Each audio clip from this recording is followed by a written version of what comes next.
Welcome to the Real Lost Boss podcast.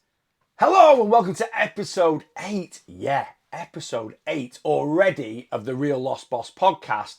And today I'm going to discuss the laws of thermodynamics. I'm not. That would absolutely bore you to death, and I am fully aware that some of you might listen to this while driving, and if you do that, and I do thermodynamics, you're probably going to fall asleep, have an accident, and I don't want to be responsible for that. I want to be responsible for you bossing your weight loss. Plus, I am not Professor Brian Cox, so I'm not going to sit here and, make out that I know the full laws of thermodynamics, because I don't. What I'm going to talk about is thermodynamics in terms of fat loss, energy balance. I have discussed this a little bit on previous podcasts, but I'm going to try and go into a little bit more detail. Why? Because on one of my Instagram posts this week, a lovely lady who actually doesn't come across as a lovely lady, has told me that I have absolutely no clue about fat loss. And fat loss is simply about balancing our hormones, building and repairing muscle, and has nothing to do with calories. So let's discuss. Okay, fat loss is simply about energy balance. That's it. How we compare energy going into our body, so the amount of calories we consume through food and drink, and the amount of energy we take out of our body through our metabolism, everyday activity, and if we do any, specific types of exercise or physical activity.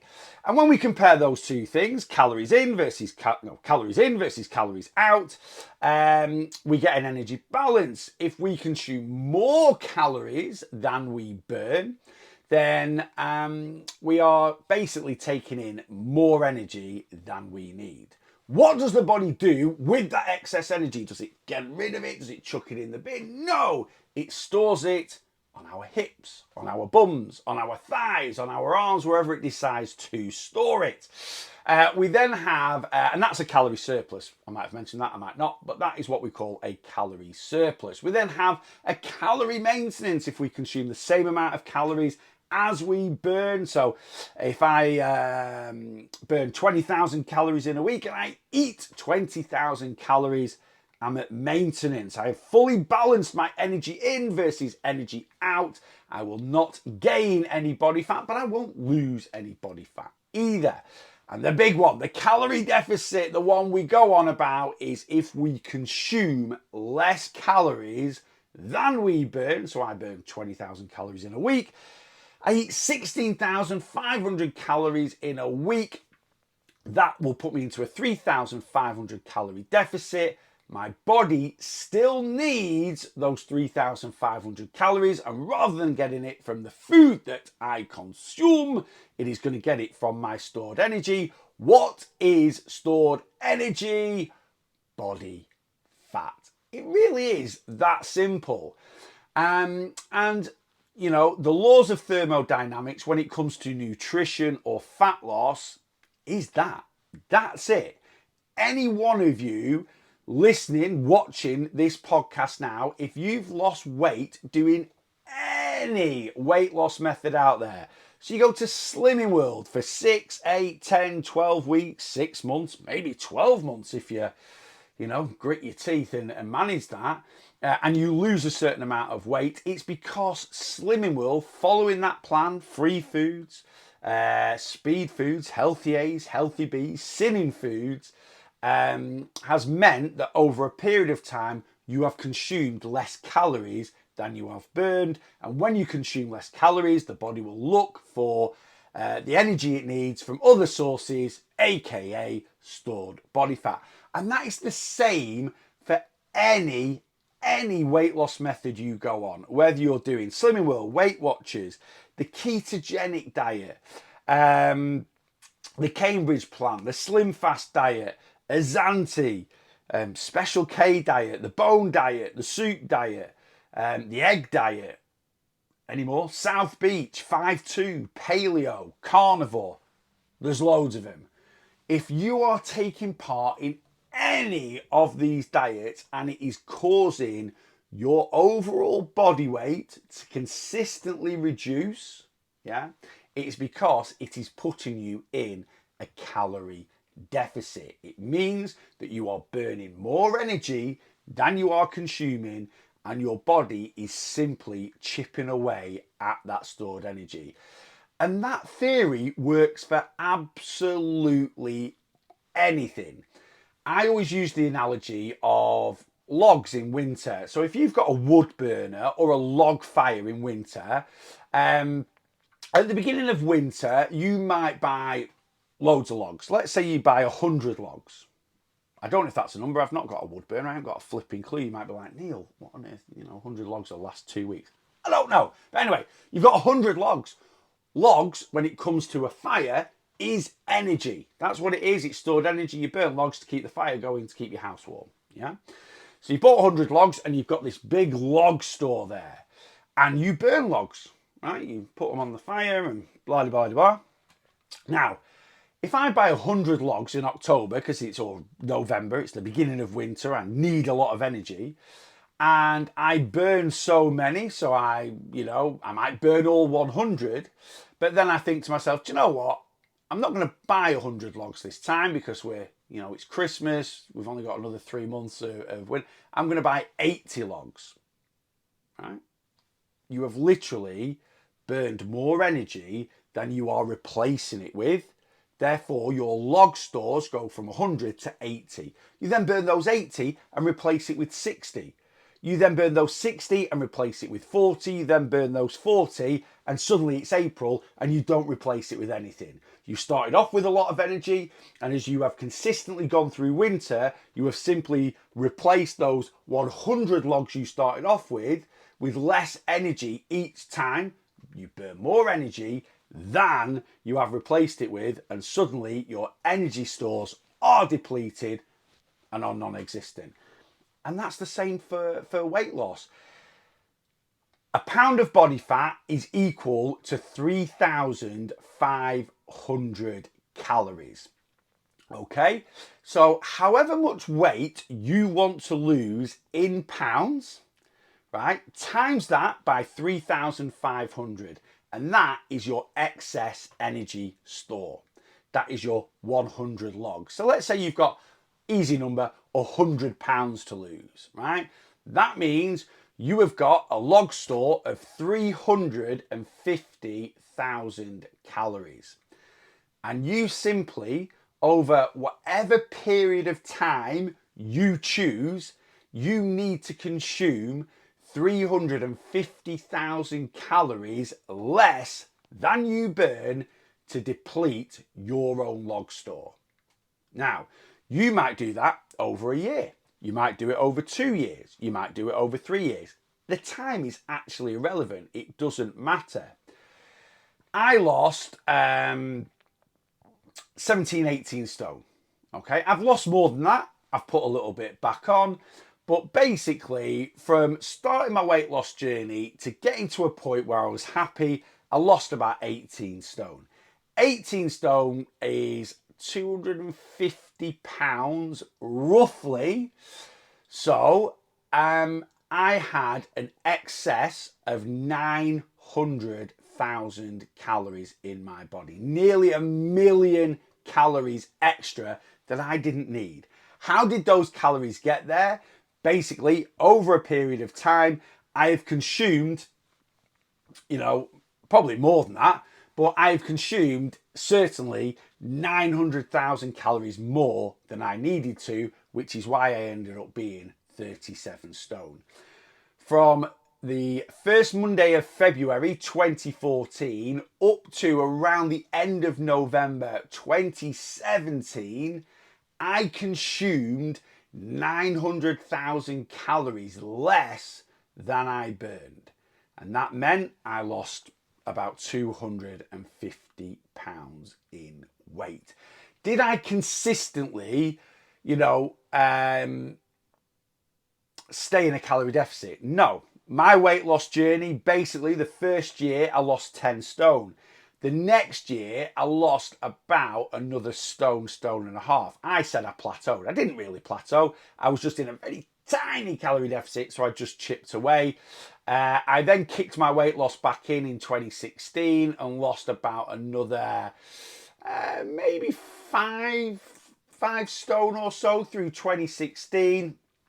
Then into 2017, I lost 2 or 3 stone at the beginning. I went to Mexico in May 2017 and gained 30 pounds in 2 weeks. Now that, ladies and gentlemen, is how you make the most of an all-inclusive holiday. Yeah, 30 pounds. Don't get me wrong, when we go on holiday and we eat and drink what we want, we do gain a decent amount of water retention, but I definitely didn't gain 30 pounds of water retention. So yeah, I definitely got my money's worth. It shocked me actually when I came back, and then I kicked my head into the game, and from mid-May 2017 up until, like I say, the end of November 2017, I lost maybe another 3 or 4. I lost that 2 stone that I gained, and maybe another 1.5 stone or something like that. Anyway, over that period of time, 3 years and 9 months, I was in a 900,000 calorie deficit. Now, I don't want you to be overwhelmed if you work that out, because it can get overwhelming come weight loss. And if you only focus on you having success at weight loss as being getting to your end goal, that's when it becomes overwhelming. You shouldn't focus on that. I was successful all the way through my weight loss journey. Every time I could buy a smaller size clothing, I was successful. Every time, or the first time I went on a plane, I didn't need an extender belt, I was successful. The first time I could go for an hour walk without having to stop, I was successful. So there's successes all the way along our journey. So the end goal is not, I start here and I'm only successful when I get to my end goal. No, if that's the way you think, you're going to find your journey overwhelming, especially if you've got quite a lot of weight to lose. Every stone you lose will change your life. So, yeah, 3,500 calories is roughly a pound of body fat. And what I normally say is, however many pounds you've got to lose, you should be prepared for it to take you that many weeks. 3,500 calorie deficit a week, or on average about 500 calories a day, for me personally, is a healthy and sustainable deficit for you to stick to. And 3,500 calories will lose 1 pound in fat. So if you've got 100 pounds to lose, then you should be prepared, for it to take you 100 weeks. And if you lose weight in a healthy, sustainable way that you don't find a chore, that you don't find overly restrictive, that you actually quite enjoy doing, you won't mind it taking that long. Right? If you are going to try and lose weight by not eating carbs, you do not want it to take 2 years. If you are going to try and lose weight by going and seeing Doris on a Thursday night at Slimming World, you do not want it to take 2 years. If you are trying to lose weight by, starving yourself to death, basically, by having a shake for your breakfast, a bar for your lunch, and 350 calories for your tea, i.e. the Cambridge plan, you will not want it to last 2 years. I get that. But healthy, sustainable weight loss, I pretty much, certainly for the first year of my weight loss journey, had a Chinese every Sunday night, right? Most Friday nights, I went and had 4 pints in the pub. Most Wednesday nights, I had a lightly battered fish and a portion of mushy peas from the chippy. I did that pretty much week in, week out for the first year of my weight loss journey. I also enjoyed 2 holidays, my birthday and Christmas, plus a couple of other events as well, and I still lost 10 stone. So, you need to go into a calorie deficit to lose weight. Energy balance. That is the energy balance we want. I recommend an energy balance of 3,500 calories. So basically, it is irrelevant how many calories you actually consume, in a way. What is relevant is how many calories you burn. You need to work out how many calories you burn in a week, right? And if that's 25,000 calories, knock 3,500 off. If it's 20,000 calories, knock 3,500 off. Yeah, and if you do that, that is going to be your healthy, sustainable calorie deficit. The more energy you burn. So again, part of thermodynamics, or creating that calorie deficit, right? Some people try to do it by calorie reduction alone. And what that ends up doing is meaning that you are not going to have very many calories to consume. All right. And like I said, the amount of calories you consume is kind of irrelevant. You just need to eat less than you burn. So what is relevant is how many you burn. Me, for example, I burn 24,000 calories a week. So my healthy, sustainable calorie deficit is about 20,000 calories a week, right? I actually go into a slightly deeper calorie deficit because I burn a lot of calories. I'm a big guy. I'm just under 20 stone. I'm 6'5", and I move a lot. Yeah, a V8 Range Rover burns a lot of petrol, and that's kind of what I am, right? I weigh a bit. I'm a big guy, and I move quite a bit, so I burn a lot of petrol, which allows me to eat a lot of fuel. Now, the only numbers with your calorie deficit that is relevant is 1,500 calories a day. Why? Because that for me is too restrictive. I'm not saying, your calorie allowance is always subjective to you. It's relative to the individual. Again, it's relative to how many calories you burn. But if you are going, and this goes for a lot of people, if you're only going to try and put yourself into a calorie deficit by a reduction of calories, reducing your calorie intake, there's a very good chance you are not going to have a lot of calories and you're going to be nearer to that 1,500 calorie marker. And yeah, for me, it's not healthy, it's not sustainable, and you're going to struggle to stick to it. I always say this, if you can't lose weight eating 1,500 calories a day, you either don't need to lose weight or you need to move a lot more. So that's another way we can create a calorie deficit, by increasing our calorie burn. Yeah. But the saying goes, you will not out-train a bad diet. So it is very, very hard to create. So if you currently, right, you're currently with your everyday movement, your metabolism, any exercise you do, you currently burn, I don't know, 2,800 calories a day. If you wanted to put yourself, and that's what you're eating, if you wanted to put yourself in a calorie deficit through an increase in calorie burn, you'd have to work at burning an extra 500 calories a day consistently. That is some going, right? An hour, a good training session in the gym for an hour burns about 300 calories. Don't listen to your watch. They're always very optimistic. My watch says in an hour lifting weights, I burn about 500 calories. I don't, right? It's about 25-30% optimistic. So I burn about 350 calories, yeah? Doing 10, 12,000 steps a day, on average, obviously this is down to fitness levels, down to your current weight and stuff like that. But 10,000 steps is normally about a 500 calorie burn on average for, a decent amount of people.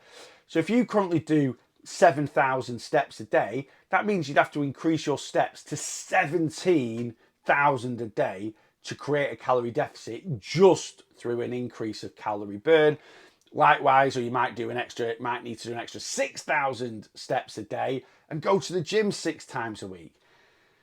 Again, just not sustainable for a lot of people. How should you create your calorie deficit so you go into a period of consuming less calories than you burn, thermodynamics as it were? This is what I did. I met myself in the middle, 2 ways, met myself in the middle. I was more responsible with the calories I consumed, so I reduced my calorie intake, my caloric intake by a little bit, and I then worked on increasing my overall calorie burn by a little bit. And that is how you should create your calorie deficit. Be more responsible with what you're sticking in your trap and work on moving more on a day-to-day basis. And that, you will find, is a really healthy, sustainable way to put yourself into that 500 calorie a day deficit. On average, 3,500 calories a week. Over 10 weeks, that would be 35,000 calories. And over a year, about 180,000 calorie deficit. All right. there you go.